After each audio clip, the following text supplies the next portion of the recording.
नमस्कार. सिटी न्यूजच्या बुलेटिन मध्ये प्रेक्षकांचं मनपूर्वक स्वागत आहे. आज दिनांक 19 जून 2026 शुक्रवार. बातमीपत्राची सुरुवात करूया सुविचार मालेने. कामामध्ये सातत्य आणि शिक्षणात आवड असेल तर अशक्य गोष्टीही शक्य होतात. आजचा सुविचार आपण बघितलात. आता बघूया आजच्या ठळक बातम्या.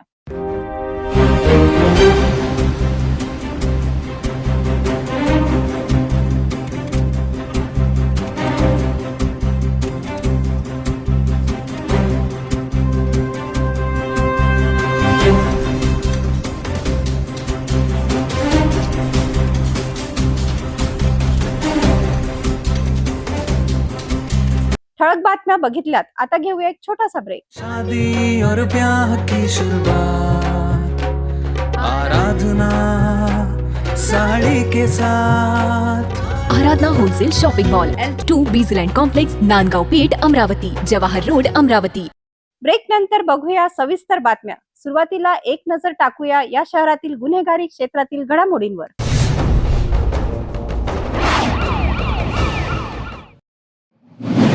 अमरावती शहराला स्वच्छ आणि सुंदर शहर बनवण्याचे दावे महानगरपालिका प्रशासनाकडून वारंवार केले जात असले तरी प्रत्यक्षात अनेक प्रभागांमध्ये घाणीचे साम्राज्य पसरल्याचे चित्र आहे. वेळेवर साफसफाई होत नसल्याने नागरिक त्रस्त झाले असून नगरसेवक आणि संबंधित अधिकारीही समस्यांकडे दुर्लक्ष करत असल्याचा आरोप रहिवासींनी केला आहे. नेमकी काय आहे नागरिकांची व्यवस्था, पाहूया या विशेष रिपोर्ट मधून. अमरावती शहरातील अनेक प्रभागांमध्ये साफसफाईचा गंभीर प्रश्न निर्माण झाला आहे. सफाई कर्मचारी महिन्यातून एखाद्याच वेळी येत असल्याचा आरोप नागरिकांनी केला. नाल्यांमधून काढलेला गाळ आणि कचरा अनेक दिवस रस्त्यावरच पडून राहत असल्याने दुर्गंधी आणि अस्वच्छतेची समस्या वाढली आहे. प्रभाग क्रमांक 13 मधील अंबापेठ परिसर, सरोज टॉकीज मागील भाग, गुजरात कांती भवन परिसर तसेच जुना कॉटन मार्केट रोडवरील सरोज टॉकीजच्या पाठीमागील दर्गा परिसरात नाल्याचे पाणी साचून राहत असल्याची तक्रार रहिवाशांनी केली आहे. स्थानिकांनी अनेकदा महानगरपालिका अधिकाऱ्यांकडे तक्रारी केल्या, मात्र अद्याप कोणतीही ठोस कार्यवाही झालेली नसून नाल्याचे पाणी थेट रहिवासी भागात जमा होत असल्याने नागरिकांच्या आरोग्याचा प्रश्न निर्माण झाला आहे. विशेष म्हणजे या परिसरातील दर्ग्यात आजपासून उर्स महोत्सव सुरू होत आहे, मात्र त्याआधीही महानगरपालिकेकडून अस्वच्छता किंवा नाल्याच्या पाण्याचा निचरा करण्यासाठी कोणतीही उपाययोजना करण्यात आलेली नसल्याची खंत नागरिकांनी व्यक्त केली. मेरा नाम पुष्पक गुप्ता है। यहाँ पे हमारे इधर कचरे की बहुत समस्या है। लोग रोज नाली के पास में पूरा कचरा जमा हो जाता है और नाली अगर निकलती भी है तो वो वैसे के वैसे वहाँ पे सब पड़ा हुआ रहता है, कोई उठा के नहीं लेके आता। बहुत दिन से कम 15-20 दिन हो गए ये समस्या हमको सबको फेस करना पड़ रहा है। नली वाले बरोबर 3-4 हफ्ते कम से कम हो गया, वो कोई इधर ध्यान दे नहीं रहा है। कंप्लेंट करने के बाद में भी आ नहीं रहे। चित्रा चौक ते हॉटेल हिंदुस्तान रोड परिसरातही मागील 15 दिवसापासून नाल्याची साफसफाई झालेली नाही. पूर्वी काढलेला कचरा देखील उचलण्यात आलेला नसून ठिकठिकाणी कचऱ्याचे ढीग साचले आहेत. दादा मस्तान शाह का 1-2 दिन में उर्स होना शुरू होने वाला है और हमको नाली की बड़ी समस्या है, बड़ी तकलीफ है और उर्स शुरू हो जाएगा तो फिर आने जाने की तकलीफ होंगी। सरोज टॉकीज के पीछे हर सालों साल उर्स होता है और ये बारी में बरसात की वजह से जाने आने की बड़ी तकलीफ है और नाली की बड़ी तकलीफ है हमें। और ये देखो दरगाह है, दरगाह के अंदर लोग आते हैं जाते हैं और उसके अलावा भी फिर जैसा हर यानी पानी की समस्या की वजह से हर बरसात में हर साल की यही तकलीफ है। जब से उन्होंने ये ऐसे नालियाँ बनाए हैं जब से वही तकलीफ जा रही है, फिर भी हमारा इस समस्या का हल करो। नागरिकांनी महानगरपालिका प्रशासनाने तातडीने लक्ष घालून स्वच्छता मोहीम राबवावी आणि साचलेला पाण्याचा प्रश्न सोडवावा अशी मागणी केली आहे. मैं वार्ड नंबर 13 अंबापेठ महेंद्र दामोदर जड़े, ये सरोज टॉकीज से गुजरात कांति भवन से काटर मार्केट की नाली की कंप्लेंट कम से कम 6-7 बार दिया है और आज 1 महीने से मैं इनको फ़ोन कर रहा हूँ। आज आते कल आते परसों आते, पोकलैंड नहीं, यही भाषा मेरे को सुनने को मिल रही है और हमको इतनी परेशानी जा रही है। और हमारे यहाँ पे दरगाह है, इनका संदल चालू होने वाला है आज से और पूरा नाली का पानी रिटर्न हमारे अंदर आ रहा है हमारे यहाँ छोटे छोटे बच्चे हैं, उनको पानी में से आना जाना पड़ता। बरसात आने के बाद में हमारे को जाने को रास्ता नहीं रहता। इसकी समस्या का हल कोई कर नहीं रहा है। कृपया आपसे गुजारिश है कि आप इस पर ध्यान दीजिए। एकीकडे स्वच्छ शहराचे दावे आणि दुसरीकडे नागरिकांना घाणीच्या विळख्यात जगण्याची वेळ, अशी परिस्थिती अमरावतीत पाहायला मिळत आहे. आता महानगरपालिका प्रशासन या तक्रारीची कितपत दखल घेते आणि नागरिकांना दिलासा मिळतो का, हे पाहणे महत्त्वाचे ठरणार आहे.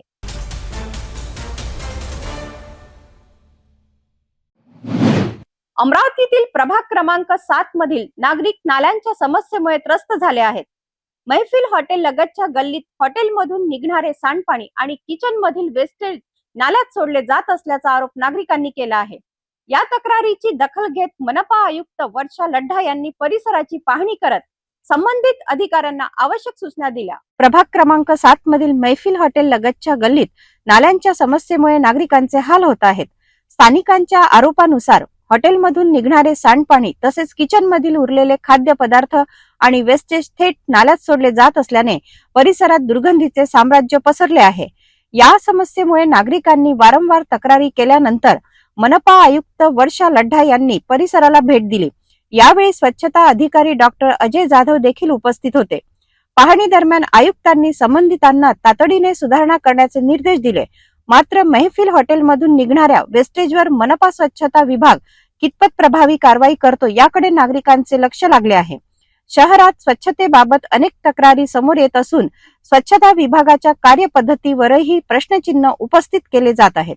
मी दिलीप पेंदाम इथला रहिवासी आदिवासी नगर. आम्हाला गेल्या काही दिवसापासून 25-30 वर्षापासून हॉटेल महफिल आणि दयासागर या दोन्ही दवाखान्याचा आणि हॉटेलचा घाणेरडा वास, घाणेरडं पाणी आणि अन्न, कुजलेले सडलेले अन्न आमच्या नगरात पाठवण्यात येते. याची आम्ही बरेचदा महानगरपालिका प्रशासनाकडे आम्ही ही तक्रार केली, तरीसुद्धा प्रशासन काही याच्यावर जास्त लक्ष देत नाही आणि येतात, परस्पर पाहून चालले जातात. सर्व यांचं काय त्यांच्याशी महफिलवाल्यांची काटछाट आहे हे काही आमच्या लक्षात येऊ नये. तरी यांच्यावर योग्य ती कारवाई करून आमची नाली बंद करण्यात यावी अशी मी प्रशासनाला विनंती करतो. आता आयुक्त मॅडम आलेल्या होत्या, त्यांनी बाहेरच्या बाहेर पाहिलं. कोणी आदिवासी नगरमधल्या किंवा कॉलनीमधल्या कोण्याही व्यक्तीला संपर्क न करता परस्पर पाहून गेल्या, तर याचा अर्थ काय समजावा?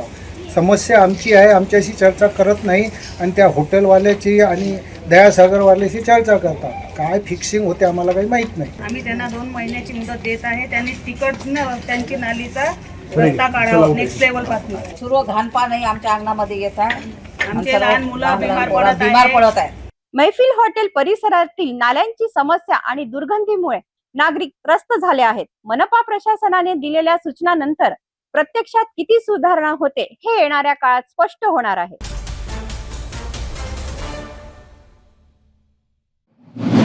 अमरावती शहरातील शंकरनगर परिसर आज भक्ती, श्रद्धा आणि अध्यात्माच्या रंगात न्हाऊन निघाला. गंगा सावित्री निवासस्थानी आयोजित करण्यात आलेल्या श्री संत गजानन महाराज विजय ग्रंथ महापारायण आणि पादुका दर्शन सोहळ्यात हजारो महिला आणि गजानन भक्तांनी उत्स्फूर्त सहभाग नोंदवला. विजय ग्रंथातील 21 अध्यायाचे सामूहिक वाचन केले. विशेष म्हणजे भाजपा नेता तथा माजी खासदार नवनीत राणा यांनीही महिला भक्तांसोबत बसून पारायण सहभाग घेतला. गंगा सावित्री निवासस्थानी आयोजित करण्यात आलेल्या या भव्य धार्मिक सोहळ्यात हजारो महिला आणि गजानन भक्तांनी एकत्रितपणे विजय ग्रंथातील 21 अध्यायाचे वाचन केले. संपूर्ण परिसरात भक्तिरसाचा अनोखा अनुभव पाहायला मिळाला. या कार्यक्रमात भाजपा नेत्या आणि माजी खासदार नवनीत राणा यांनीही महिला भक्तांसोबत बसून श्रद्धापूर्वक 21 अध्यायाचे वाचन केले. यावेळी उपस्थित भाविकांमध्ये विशेष उत्साहाचे वातावरण होते. कार्यक्रमाचे प्रमुख आकर्षण ठरली अवघ्या 11 वर्षीय सुप्रसिद्ध विजय ग्रंथ वाचिका कुमारी साक्षी सुनील ढगे. तिच्या प्रभावी आणि सुमधुर वाणीतून सादर झालेल्या पारायणाने उपस्थित भाविक मंत्रमुग्ध झाले. विशेष म्हणजे बुलढाणा जिल्ह्यातील जयपूर येथून आणण्यात आलेल्या आणि श्री गजानन महाराजांनी प्रत्यक्ष वापरलेल्या पवित्र पादुकांचे दर्शन प्रथमच अमरावतीकर भक्तांना घेता आले. पादुका दर्शनासाठी भाविकांनी मोठी गर्दी केली होती. दर्शनानंतर आयोजित महाप्रसादाचा हजारो भाविकांनी लाभ घेतला. कार्यक्रमाचे आयोजन गंगाधरराव राणा आणि सावित्री राणा यांनी केले होते. या सोहळ्याच्या यशस्वीतेसाठी सुनील राणा, अनुपमा राणा, मित्र परिवार आणि अनेक सेवाभावी कार्यकर्त्यांनी विशेष परिश्रम घेतले. इतरांपेक्षा संख्येने फळे येथे द्यायला पितांबराचे भजनी कोंडोली गाव लागलं आणि जेथे जाईल निरकणी तेथे ती मोल गाव आहे. मोठ्या पितांबराचा कोंडोली तर झाला साचा आणि अंतही त्याचा तेथे झाला. हो, आता इकडे शेगावात महाराज आपल्या मठात एकेरी लोकांना आमचा कृष्णा पाटील गेला जो चिकन सुपारी आम्हाला रोज आणून देत असे. त्याची झाली आठवण. राम त्याचा मुलगा लहान, आता सुपारी चिकन कोण देतो या ठाया. राम थोर झाल्यावरी करीन माझी चाकरी, म्हणून मी या मठात तरी आता न तयार राहाव्या. ऐसे महाराज बोलत जनालागी लागली चिंता. महाराजांच्या विचाराचा दिसतो इथून जाण्याचा. श्री संत गजानन महाराजांच्या पवित्र पादुकांचे दर्शन, हजारो भक्तांचे सामूहिक पारायण आणि भक्तिमय वातावरणामुळे हा सोहळा अमरावतीतील एक संस्मरणीय धार्मिक पर्व ठरला. श्रद्धा, सेवा आणि अध्यात्माचा संदेश देणाऱ्या या भव्य कार्यक्रमाने भाविकांच्या मनात विशेष स्थान निर्माण केले आहे.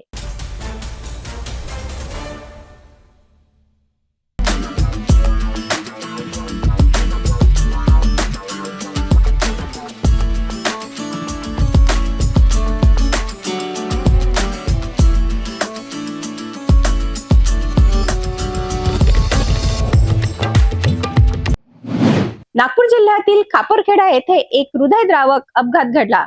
मॉर्निंग वॉकसाठी घराबाहेर पडलेल्या 65 वर्षीय महिलेचा भरधाव अज्ञात वाहनाच्या धडकेत दुर्दैवी मृत्यू झाला आहे.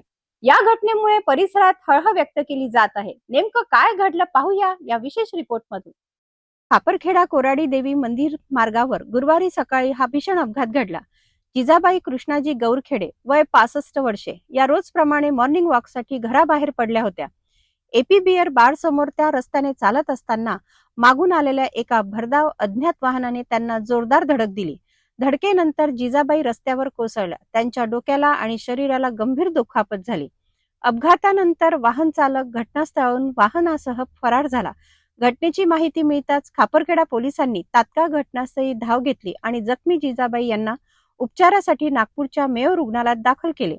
मात्र डॉक्टरांनी शर्थीचे प्रयत्न करूनही सायंकाळी सुमारे 4 वाजता त्यांची प्राणज्योत मावळली. या प्रकरणी खापरखेडा पोलिसांनी गुन्हा दाखल केला असून फरार वाहन आणि चालकाचा शोध घेण्यासाठी परिसरातील सीसीटीव्ही फुटेजची तपासणी सुरू केली आहे. या दुर्दैवी घटनेमुळे भीमनगर आणि खापरखेडा परिसरात शोककळा पसरली असून नागरिकांनी आरोपी वाहन चालकाला तातडीने अटक करण्याची मागणी केली आहे. मॉर्निंग वॉकसाठी निघालेल्या दैनंदिन सवयीसाठी घराबाहेर पडलेल्या ज्येष्ठ महिलेचा अशा प्रकारे मृत्यू होणे अत्यंत दुर्दैवी गोष्ट आहे.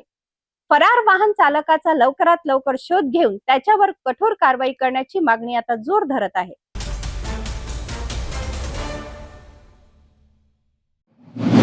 घरगुती गॅस सिलेंडरसाठी नागरिकांना आता अक्षरशः संघर्ष करावा लागत आहे. भंडारा जिल्ह्यातील पवनी येथे भावना इंडियन गॅस एजन्सीच्या कारभाराविरोधात नागरिकांमध्ये तीव्र संताप निर्माण झाला आहे. सिलेंडरची नोंदणी करून महिनाभर उलटूनही गॅस मिळत नसल्याचा आरोप ग्राहकांनी केला असून एजन्सी समोर तासनतास रांगा लावूनही अनेकांना रिकाम्या हाताने परतावे लागत आहे. यामुळे नागरिकांचा संयम संपत चालला असून आंदोलनाचा इशाराही देण्यात आला आहे. पाहूया हा विशेष रिपोर्ट. भंडारा जिल्ह्यातील पवनी येथील भावना इंडियन गॅस एजन्सीच्या कथित हलगर्जी कारभारामुळे शेकडो ग्राहक त्रस्त झाले आहेत. गॅस सिलेंडरची नोंदणी करून तब्बल 1 महिना उलटूनही सिलेंडर मिळत नसल्याची तक्रार नागरिकांनी केली आहे. घरगुती वापरासाठी अत्यावश्यक असलेल्या गॅससाठी ग्राहकांना दररोज एजन्सीसमोर उन्हातान्हात तासनतास रांगा लावावे लागत आहेत. मात्र एवढी प्रतीक्षा करूनही अनेकांना रिकाम्या हाताने परत जावे लागत असल्याने संताप वाढत आहे. विशेषतः महिला, ज्येष्ठ नागरिक आणि रोजंदारीवर काम करणाऱ्या मजुरांना याचा सर्वाधिक फटका बसत आहे. ग्रामस्थांच्या म्हणण्यानुसार गॅस कधी मिळणार याबाबत एजन्सीकडून कोणतीही स्पष्ट माहिती दिली जात नाही. वारंवार चौकशी केल्यानंतरही उडवाउडवीची उत्तरे दिले जात असल्याचा आरोप ग्राहकांनी केला आहे. यामुळे घरगुती स्वयंपाकाचे नियोजन विस्कळीत झाले असून अनेक कुटुंबांना गंभीर अडचणींचा सामना करावा लागतोय. जीवनावश्यक सेवेत होत असलेल्या या कथित निष्काळजीपणाकडे प्रशासनाने तातडीने लक्ष द्यावेत आणि परिस्थिती सुरळीत करावी अशी मागणी नागरिकांनी केली आहे. अन्यथा भावना इंडियन गॅस एजन्सी विरोधात तीव्र आंदोलन छेडण्यात येईल असाच इशारा संतप्त ग्रामस्थांनी दिला आहे. मी अडेळला राहतो. मी आजच्या बरोबर 64 दिवस झाले मला अंडा मिळाला नाही. आणि भावना इंडियन पवनी यांनी जोपर्यंत मला अंडा देणार नाही तोपर्यंत मी यांच्या जागेवरून हलणार नाही, अशी आमची आता भूमिका आहे. कारण की यांचं अत्याचार भरपूर झाले. एक तर DIC नंबर येत नाही. आम्ही काड्यावर स्वयंपाक बनवून थकून गेलेलो आहोत व येथील कर्मचारी पण बरोबर बोलत नाही व बरोबर सांगत नाही. या आम्हाला अंडा मिळण्यासाठी जे पुरवठा अधिकारी आहेत यांनी तातडीने लक्ष द्यावे. महिनाभर नोंदणी करूनही गॅस सिलेंडर मिळत नसल्याने नागरिकांचा संताप आता उफाळून आला आहे. प्रशासनाने तात्काळ हस्तक्षेप करून हा प्रश्न सोडवावा अशी मागणी होत आहे. अन्यथा आंदोलनाची ठिणगी कधीही पेटू शकते.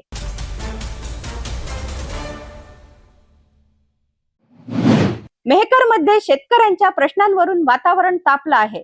सरसकट कर्जमाफी आणि शेतीविषयक प्रलंबित प्रश्न सोडवण्याच्या मागणीसाठी ठाकरे गटाच्या वतीने भव्य शेतकरी आक्रोश मोर्चा काढण्यात आला.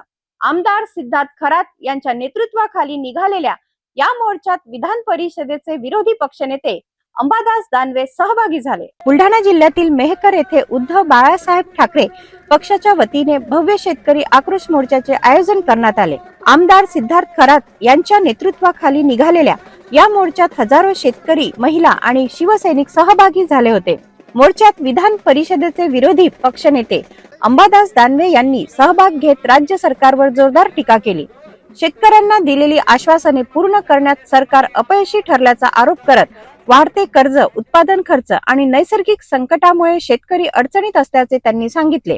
सरसकट कर्जमाफीची मागणी करत सरकारने दुर्लक्ष केल्यास आंदोलन अधिक तीव्र करण्याचा इशाराही यावेळी देण्यात आला. सरकारने शेतकऱ्यांना जी कर्जमाफी जाहीर केलेली आहे ही फसवी आहे. ही कर्जमाफीची योजना नसून कर्ज वसुलीची योजना आहे. सरकारने विधानसभेच्या निवडणुकीच्या आधी 7/12 कोरा करण्याचं अभिवचन दिलं होतं. सरकारने फसवणूक केलेली ही कर्जमाफी आहे. उद्योजींच्या काळात एका थंबवर 2 लाखाची सरसकट कर्जमाफी शेतकऱ्यांची झाली होती. आता अनेक अटी, अनेक शर्ती याच्यामध्ये टाकलेल्या आहेत. प्रोत्साहन अनुदानासाठी सुद्धा वेगळ्या शर्ती टाकलेल्या आहेत. 2017ची कर्जमाफी झाली, 2019ची झाली, 2008ची झाली. याच्यातले जे राहिलेले शेतकरी होते हे सुद्धा या कर्जमाफीच्या कक्षेत येतात. त्यामुळे कर्जमाफी नुसती घोषणा आहे, याच्यातून शेतकऱ्यांना कोणताही फायदा होणार नाही. याच्याविषयी माननीय उद्धवजींच्या आदेशाने महाराष्ट्र सगळीकडे आंदोलन होत आहे.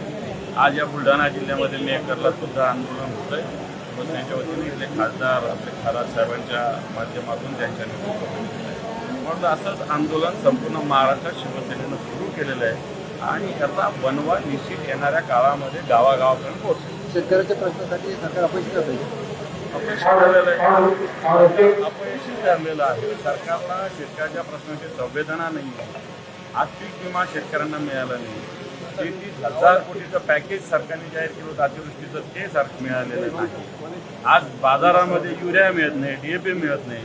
असे अनेक प्रश्न शेतकऱ्यांचे. तेव्हा शेतकऱ्याचे प्रश्न सोडवण्याच्या ऐवजी सरकारला मला असं वाटतं राजकारण करण्यामध्ये सरकार गुंतलेलं आहे. आणि म्हणून मला असं वाटतं जनतेचा हा आवाज उठवणं आमचं जबाबदारी, तो आम्ही शिवसेनेच्या माध्यमातून उद्धवजींच्या नेतृत्वाखाली उठवतो. मोर्चानंतर तहसील प्रशासनाला विविध मागण्यांचे निवेदन देण्यात आले. कर्जमाफी झालीच पाहिजे आणि शेतकऱ्यांना न्याय मिळालाच पाहिजे या घोषणांनी मेहकर शहर दणाणून गेले. सरसकट कर्जमाफीसह शेतकरी प्रश्न सोडवण्याची मागणी करत मेहकरमध्ये ठाकरे गटाने शक्ती प्रदर्शन केले. सरकारने लवकर निर्णय न घेतल्यास आंदोलन आणखीन तीव्र करण्याचा इशारा नेत्यांनी दिला आहे. जाता जाता पुन्हा एकदा आजच्या ठळक बातम्या.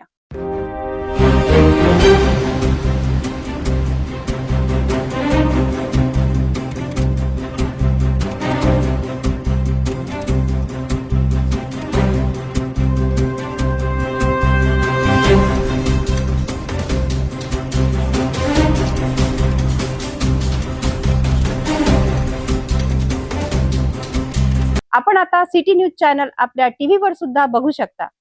यामध्ये आता अमरावती जिल्ह्यानंतर विदर्भ आणि महाराष्ट्राचे दर्शक घर बसल्या आपल्या केबल टीव्हीवर सिटी न्यूजच्या बातम्या पाहू शकतील. यात आम्ही लवकरच आपल्यापर्यंत पोहोचणार आहोत. जर आपल्या टीव्हीवर सिटी न्यूज चॅनल दिसत नसेल तर आपण आपल्या केबल ऑपरेटरशीही संपर्क साधू शकता. आपण टीव्ही न्यूज केबलच्या व्यतिरिक्त YouTube, फेसबुक, इंस्टाग्राम आणि ट्विटरवर सुद्धा बघू शकता. याकरिता सोशल मीडिया अकाउंट सबस्क्राईब करा, फॉलो करा, लाईक करा. YouTube अकाउंट सबस्क्राईब करण्याकरिता सबस्क्राईब बटनला क्लिक करा आणि बेल आयकॉन दाबायला विसरू नका, कारण सर्वात आधी समाचार आपल्यापर्यंत पोहोचणार आहे. तसेच सिटी न्यूजचे फेसबुक पेज लाईक करा, इंस्टाग्राम आणि ट्विटर हँडल फॉलो करा. आपण व्हॉट्सअपवर सुद्धा सूचना देऊन प्राप्त करू शकता. व्हॉट्सअप नंबर स्क्रीनवर येत आहे. हे बातमीपत्र एवढ्यावरच थांबूया. पुन्हा भेटूया नवीन घडामोडींसोबत. नमस्कार.